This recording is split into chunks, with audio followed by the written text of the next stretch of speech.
Student, welcome to science explainer channel. और मैं आपको दे रहा हूँ इस चैप्टर का लास्ट टॉपिक हमारा वॉन डे ग्राफ जनरेटर। ठीक है ना। वॉन डे ग्राफ जनरेटर क्या होता है, इसका सिद्धांत क्या है और ये कैसे वर्क करता है हम लोग देखेंगे। और इससे पहले जिन्होंने चैनल को सब्सक्राइब नहीं किया है, चैनल को सब्सक्राइब कर लीजिए। और जो लोग पढ़ने के इच्छुक हैं, वास्तव में पढ़ना चाहते हैं, वो चैनल को सब्सक्राइब करना। नेक्स्ट देखिए, ये है हमारा वॉन डे ग्राफ जनरेटर। तो वॉन डे ग्राफ जनरेटर क्या होता है और किस तरीके से वर्क करता है। तो देखो, वॉन डे ग्राफ ये एक साइंटिस्ट का नेम है। तो वॉन डे ग्राफ ने इस जनरेटर को बनाया था 1931 में। और इसका काम क्या होता है, वैद्युत विभव को इकट्ठा करना, वैद्युत विभव उत्पन्न करना। जनरेटर यानी कि जनरेट करना, इसमें जनित्र कहते हैं इसको। तो 10⁶ वोल्ट तक ये जनरेटर वैद्युत विभव को उत्पन्न कर सकता है। और ये क्या करता है, इतना विभव उत्पन्न करके इलेक्ट्रॉन, प्रोटॉन या फिर जो आयन होते हैं, इसको त्वरित करने का, एक्सेलरेट कराने का काम करता है।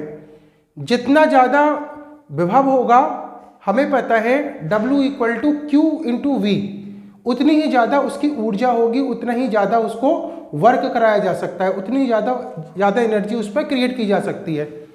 तो इलेक्ट्रॉन, प्रोटॉन और आयन, इन तीनों को उच्च विभव पर ऊर्जा उत्पन्न कराई जा सकती है इससे। तो ये इसका काम होता है। किसने बनाया? वॉन डे ग्राफ ने इसका रचना की थी 1931 में। अब देखो, सुनो सिद्धांत क्या है इसका। तो इसके दो सिद्धांत हैं। पहला सिद्धांत तो है, किसी आवेशित चालक से वायु में वैद्युत विसर्जन उसके नुकीले सिरों से प्राथमिकता से होता है। यानी कि जो नुकीले सिरे होते हैं ना किसी भी मेटल के, उसमें सबसे ज़्यादा वैद्युत विसर्जन का गुण होता है। तो देखो कैसे, अगर हमें पता है क्षेत्रीय आवेश घनत्व सिग्मा = Q/A, जिसका क्षेत्रफल कम होगा, यानी कि अगर कोई चालक नुकीला है, कंघेनुमा है, तो अगर एरिया कम है अगर उसका, तो सिग्मा की वैल्यू, क्षेत्रीय आवेश घनत्व की वैल्यू ज़्यादा होगी। सिग्मा की वैल्यू, सरफेस चार्ज डेंसिटी की वैल्यू ज़्यादा होगी। तो एरिया कम होने पर सिग्मा की वैल्यू ज़्यादा होगी। और अगर सिग्मा की वैल्यू ज़्यादा होगी तो वहाँ से आवेश का जो वितरण है, डिस्ट्रीब्यूशन ऑफ चार्जेस हैं, वो फास्ट होगा, तेजी से आवेशों का वितरण उस जगह से होगा। तो पहला सिद्धांत तो यही है कि किसी चालक के नुकीले सिरों से आवेशों का वितरण तीव्रता से होता है। और इस वाले सिद्धांत का यूज होगा अभी वॉन डे ग्राफ जनरेटर में। और देखिए, सेकंड वाला जो आपका सिद्धांत है वो ये है कि किसी खोखले गोले को जब आवेश दिया जाता है, तो जो आवेश है उसके बाहरी पृष्ठ पे वितरित हो जाता है।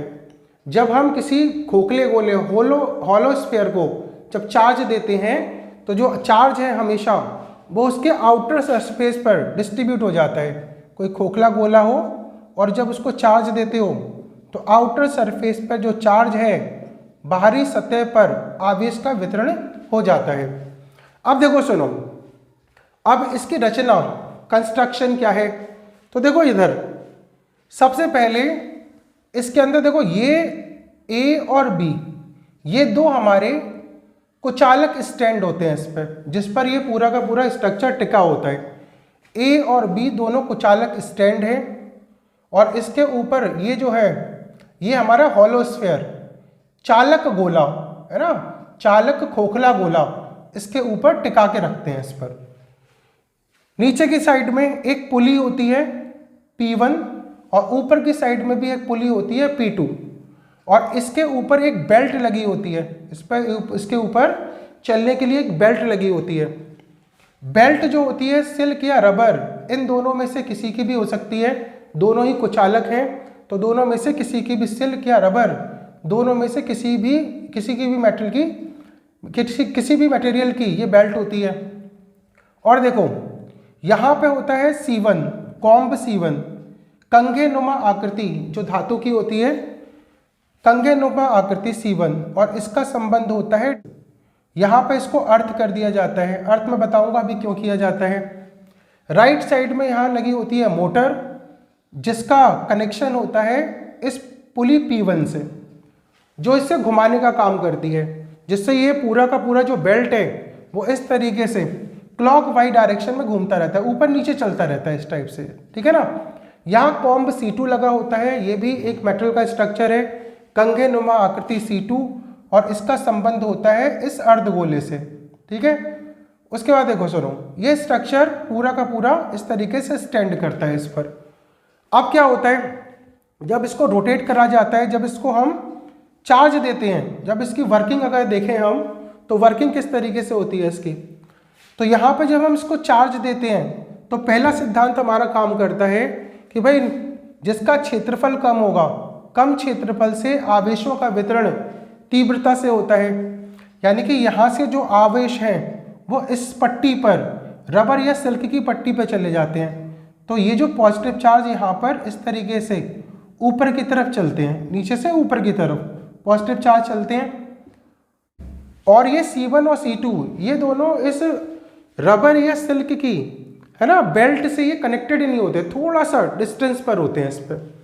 तो ये चार्ज जैसे ही ऊपर पहुंचता है, प्लस का चार्ज जैसे ही इसके ऊपर पहुंचता है, तो C2 में अपोजिट चार्ज यानी प्रेरण की वजह से नेगेटिव चार्ज उत्पन्न हो जाता है, और ये इसको ये खींच लेता है, अट्रैक्शन कर लेता है।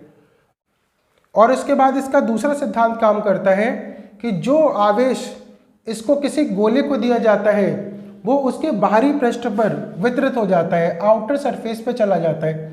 तो यहाँ पे जो भी आवेश C2 पर आएगा वो इस गोले के बाहर की तरफ चला जाता है, ठीक है ना।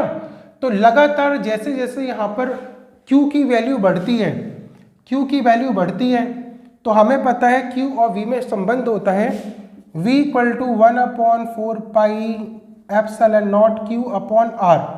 जैसे जैसे Q बढ़ता है V भी बढ़ता जाता है, तो लगातार आवेश बढ़ने पर वैद्युत विभव का मान लगातार बढ़ता जाता है, और विभव बढ़ने पर इसका जो विभव है, इलेक्ट्रिक पोटेंशियल है, वो 10⁻6 वोल्ट तक, इतना वोल्ट तक इसका विभव बढ़ जाता है।